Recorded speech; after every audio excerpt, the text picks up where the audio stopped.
اعوذ باللہ من الشیطان الرجیم بسم اللہ الرحمن الرحیم۔ سن 1970 کے بعد پاکستانی سیاستدان اقوام متحدہ میں جا کر مسئلہ کشمیر کے موضوع پر شیخیاں مار کر واپس آتے ہیں اور وطن واپس آ کر ان کا ایسا استقبال کیا جاتا ہے جیسے وہ کشمیر فتح کر کے لوٹے ہوں۔ وہ یہ بات بھول جاتے ہیں کہ مظلوم کشمیری عوام کے لیے ہمارے عظیم قائد محمد علی جناح نے کوئی تقریر نہیں کی تھی۔ قائد اعظم نے اپنے عمل سے ثابت کیا تھا کہ وہ کشمیر کے عوام کے لیے کتنا درد رکھتے تھے، اور یہ اس عظیم قیادت کا عظیم ویژن تھا جس نے آزاد کشمیر کے عوام کو وہ تحفہ دیا جس پر پاکستانی عوام اور کشمیری لوگ آج بھی اس رحمدل شخصیت کے مشکور و ممنون ہیں۔ سن 1947 میں آزادی کے فارمولے کے تحت یہ بات لازمی سمجھی جا رہی تھی کہ کشمیر پاکستان کے حصے میں آئے گا، کیونکہ کشمیر ایک مسلم اکثریت کا علاقہ تھا اور ریاست کے عوام کی بھی دلی خواہش تھی کہ وہ پاکستان کے ساتھ الحاق کریں۔ اس وقت ریاست پر ڈوگرا راج مسلط تھا۔ 15 اگست سن 1947 کو مہاراجہ ہری سنگھ ڈوگرا نے پاکستان سے معاہدہ ساکن کیا۔ بقول صاحب کتاب خون نابہ کشمیر کے اس معاہدے کی روح سے حکومت پاکستان کو ریاست جموں کشمیر کے دفاع، امور خارجہ اور رسل و رسائل پر اختیار حاصل ہو چکا تھا۔ اسی کے مطابق پاکستانی عملے نے نہ صرف ریاست کا محکمہ ڈاک و تار سنبھالا بلکہ اسٹیٹ ریلوے لائن پر بھی ان کا قبضہ ہو چکا تھا۔ مہاراجہ ساتھ ہی ساتھ ہندوستان کے ساتھ ساز باز کر رہا تھا تاکہ ریاست کی عوام کو بھرپور دھوکہ دے کر وہ آخر میں ہندوستان کے ساتھ کشمیر کے الحاق کو عملی جامہ پہنا سکے۔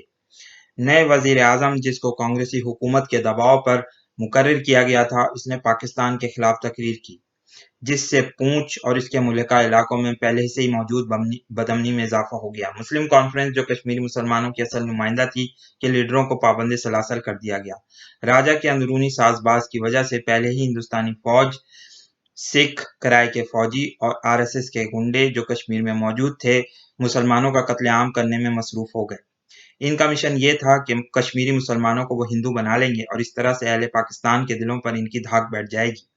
اس صورتحال کو دیکھ کر غیرت مند کشمیری مجاہدین مسلمانوں کی مدد کو آگے بڑھے اور جنگی عظیم دوم کے آزمودہ کار سپاہیوں نے ان ہندوستانی افواج سے جہاد شروع کر دیا جو کشمیر میں موجود تھیں۔ ادھر پاکستانی افواج کو بھی اپنے کشمیری بھائیوں پر ہونے والے مظالم کا بھرپور احساس تھا۔ یہی وجہ ہوئی کہ آپریشن گل مارگ کا پلان ترتیب دیا گیا جس کی روح سے 20 لشکر ترتیب دیے گئے تھے، جس میں ہر لشکر میں قریباً 1000 بہادر قبائلی پشتونوں کو شامل کر لیا گیا۔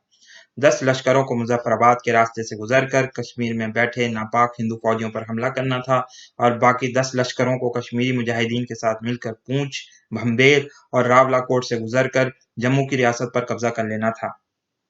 یہ پلان 12 ستمبر سن 1947 کو خان لیاقت علی خان نے کرنل اکبر خان اور سردار شوکت حیات خان صاحب کی سفارشات پر منظور کیا۔ اس طرح سے پہلے جنگی کشمیر کا آغاز ہو گیا جو سن 1948 کے آخر تک جاری رہی۔ 3 سے 4 اکتوبر سن 1947 کو تھرار کے محاذ پر پہلی جھڑپ ہوئی، پھر 22 اکتوبر کو مظفر آباد سیکٹر میں ایک بڑا حملہ کیا گیا۔ ڈوگرا اور ہندوستانی فوجیوں کو بہادر قبائلی مجاہدوں نے اس مقام پر بآسانی زیر کر لیا۔ یہی وجہ ہوئی کہ ہندوستانی فوجی پونچھ کی طرف پسپا ہو گئے۔ بالآخر 26 اکتوبر سن 1947 کو مہاراجہ ہری سنگھ نے انڈین انڈیپینڈنس ایکٹ 1947 کے تحت ایک دستاویز پر لارڈ ماؤنٹ بیٹن کی ملی بھگت سے دستخط کر دیے جس کی روح سے ریاست کشمیر کو انڈیا کا حصہ بنا دیا گیا اور انڈین فوجیوں نے باقاعدہ سری نگر کے ایئرپورٹ پر اترنا شروع کر دیا، اور اب باقاعدہ قبائلی اور کشمیری مجاہدین کو یقین ہو گیا تھا کہ انڈیا کے ساتھ پنجہ آزمائی میں شدت آ جائے گی۔